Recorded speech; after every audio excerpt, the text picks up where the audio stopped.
Нурпресстин жаңылыктар түрмөгү саламатсыздарбы. Шопоков темир жол станциясына жакын жердеги мунай базада өрт чыкты. Жалын унааларды жана бир нече күйүүчү май коюлган цистерналарды каптаган. Өзгөчө Кырдаалдар министрлигинин маалыматына караганда, окуя болгон жерге кошумча күчтөр тартылды. Кыргыз темир жолу өрт өчүрүүчү поезди да катышууда. Кырсыктын кесепетинен 4 адам жабыркап, бирөө оор абалда экени айтылууда. Ботаникалык бактын багы ачылабы. Бүгүнкү жогорку кеңештеги социалдык саясат боюнча комитеттин жыйынында депутат Эмиль Жамгырчиев ботаникалык бактын соолуп бара жатканына жаны кейип, буга тиешелүү токтомдо көрсөтүлгөн бир дагы пункт аткарылбаганын айтып, Эдил Байсаловдун берген отчетуна нааразы болду. Бул деген биздин Бишкектин борбор шаарыбыздын өпкөсү эсептелет. Азыркы барып көрсөңүз абалын, Эдил Жолдубаевич. Көзүңүз айтып кеттиңиз. Урматтуу президентибиз Садыр Нуркожоевич барып көрүп кетти. Тилек каршы ошол президентибиз барып чара көрүп атат. Андан кийин пожар өрттөнгөндөн кийин барып сиздер өчүрүп калып атасыңар. А бирок ботаника боюнча сиздер пожарды өчүргөн жоксуздар. Чокту мындан да көп салып атасыздар азыр. Бул жерге туруп алып жанан кагып силикпе. Жоңуңуздар жок болсо жөн эле кагаз жүзүндө берип кой деген Эдил Жолдубаевич. Бул өтө туура эмес көрүнүш. Бирок мындайсын министрлер кабинетинин төрагасынын орунбасары Эдил Байсаловго катуу тийгендиктен алдагы өз кезегинде силер мага эч ким эмессиңер, мени да президент койгон. Президентти болсо эл шайлаган деп сөз козгоп, эл өкүлдөрүнүн сындарын уккусу келбей турганын билгизди. Сиз элдин кызматын, элдин атынан менен сүйлөбөй эле коюңуз, урматтуу депутат. Эл шайлаган президентибиз бар. Аткаруучу бийлик президент. Министрлер кабинетин түзөт. Ошол киши мага баа берет. Элдин атынан. Дагы бир жолу айтайын.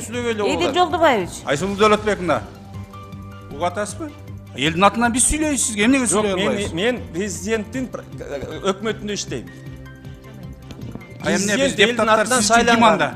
Биз сиздер менен мыйзам чыгарышыбыз керек. Мен сизге суроо берип атам. Депутаттар ким сиз үчүн? Бийлик өкүлдөрү менен депутаттардын комитетте олуттуу маселелерди чечүүнүн ордуна кайым айтышуулары биринчи жолку учур эмес.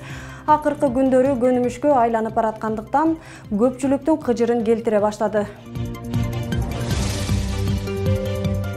Арактын айынан достордун бир даана тамеки үчүн чыккан чырынын аягы өлүм менен аяктап 4 жетим менен жесир камкорчусуз калды. Эң өкүнүчтүүсү атасы Самтыров Майрамбек өлтүрүлгөндө балдардын улусу 7 жашта болсо, кичүүсү 7 айлык эле. Жесири болсо жаш элмет калды. Эми чиеди балдардын камкордугун ким алат да чоңойгончо алардын түйшүгүн ким тартат? Уктатып койдум деп 2 муштум менен досун түбөлүк уйкуга кетирген айыпкер Айдарбек Мамбетов болсо 2021 жылдын 18 февралында президенттин ырайым берүү жөнүндөгү жарлыгы менен 9 жылдык мөөнөтү 3,5 жылга кыскартылып, ушул жылдын 9 октябрында жатак абактан биротоло эркиндикке чыкканы турат. Эскерте кетсек, башында айыпкер Мамбетов Айдарбектин баш коргоо чарасы 3 жолку соттук инстанциядан өзгөрүлүп отуруп, 3-чү жолу жогорку сотунун соттук коллегиясында каралып, 2019 жылдын 15 августунда 9 жылга кесилген эле. Буга кошумча 235 000 материалдык чыгым, 100 000 сом моралдык чыгым өндүрүү каралган. Эң өкүнүчтүүсү, бул чыгымдар али күнчө өндүрүлүп берилген жок. Ал ортодо аткаруу өндүрүшүнүн материалдары белгисиз себептер менен жоголуп, кайра табылып жатканы да таң калтырат. Мыйзамдуу өлкөдө ар дайым жогорку соттун өкүмү ишке ашуу менен адилеттүүлүктү камсыз кылуу алдыңкы орунда болушу керек эле. Анын ордуна кайра иш үстүндө өлгөн прокурор сотторго 21 миллион сом кенемтени чегергенде иштеген мыйзам жөнөкөй жетим менен жесирге келгенде иштебегени таң калтырат. Кеп камкорчусуз калган жетим менен жесирге кылмышкерден өндүрүлүп берилүүчү 235 000 сом жана 100 000 сом моралдык кенемте жөнүндө болуп жатканын эске салып коелу. Моралдык материалдык чыгым өндүрүлсүн деген. Бирок эчтеке аткарылган жок. Мен билбейм, мен кай жер аткарат билбейм. Бул жогорку соттун өкүмү аткарылбагандан кийин мен 3 жылдан бери чийки май жегендей болуп эле жүрөм. Бийлик өкүлдөрүнөн мен соттун өкүмү, жогорку соттун өкүмү аткарылбагандан кийин Садыр Жапаров балама, Камчыбек Ташиев балама экөөнө эле ишенип атам. Барсам ушуларга барам, барбасам билбейм. Балким сот департаментинин жетекчиси Сатыев Медербек Асанбекович мындай ачык кайрылуудан кийин сот чечимдеринин аткарылышында тиешелүү көзөмөлүн күчөтүү менен бирге жетимдердин мыйзамдуу акысын өндүрүүгө басым кылат деген үмүттөбүз. Энесинин баягы ээликкен эрке кызы кызматынан бошотулду деген маалымат жетти. Белгилей кетсек, эне жана баланы коргоо борборунун жетекчиси Гүлзат Маймерованын кызы кесиптешин ач айкырык салып урушуп жатканы боюнча видео тарап, коомчулукта катуу сынга алынган эле. Эми бул жерде кызы гана кызматтан алынып тынчып калабы деген суроо туулат. Же кызына мындай шартты түзгөн энесине да чара көрүлөбү? Бирок бул жетекчиге ким чара көрүшү мүмкүн? Дегенибиз, ишенгенибиз министр болсо, анын да кытмыр иштери четинен чыгып, Нурпресс маалымат борборунун кат куржунуна кызыктуу материалдар келип түшүүдө.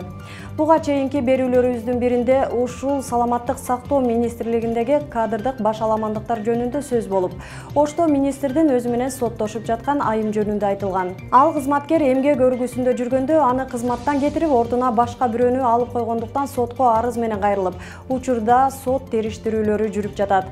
Адатта мыйзам боюнча эмгек өргүүдө жүргөн адамды жумуштан кетирүү туура эмес. Ишенген кожоң суу какса, алдыңан тал карма дегендей, саламаттыкты сактоо тармагын тартипке салчу адамдар өздөрү мыйзам бузууга барып, өзүн билемдик кылып, өтүгүн төргөлүп атса, тиешелүү тармактын өнүгүп жетишкени ушулбу дейт экенбиз.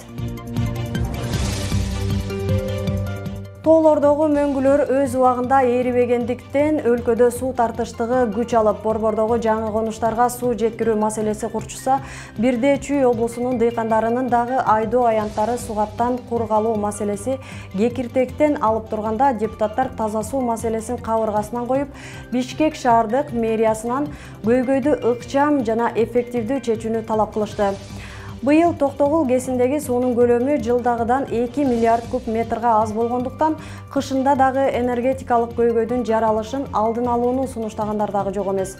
Дал ушул жылуулук тууралуу бүгүн дагы кышында шаарды каптаган кара түтүндү жоюу үчүн Бишкек ЖЭБинин көмүрдү пайдаланууну 600 000 тоннага кыскартуу менен жылытуу системасын жаратылыш газына өткөрүү боюнча министрлер кабинетинин жумушчу кеңешмесинде сөз болду. Анда Бишкек мэри Эмиль Абдыкадыров шаар боюнча 22 отказан газ менен жылытууга өткөрүлүп жатканын жана Бишкекке 800 автобустун келиши күтүлүп атканын айтып өттү. Минтип энергетика менен жылуулук боюнча маанилүү маселелерди чечүү жолдору каралып жаткан чакта ОКМК тарабынан 18 июнда энергетика министринин орун басары жана Кыргыз көмүр мамлекеттик ишканасынын коммерциялык директору коррупциялык кылмышка шектелип кармалды. Анда 2021-2023 жылдарда Кара Кече кенинен балыкчы аркылуу Бишкек ЖЭБине унаалар жана темир жол аркылуу ташууда көмүр мафиясынын мүчөлөрү аркылуу мамлекетке дээрлик 16 000 тонна, акчалай 40 миллион сом зыян келтирилгени аныкталды. Нурпресстин жаңылыктарын YouTube, Instagram, Telegram, Facebook'tan көрө аласыздар. Нурпресс чындыктын изи менен.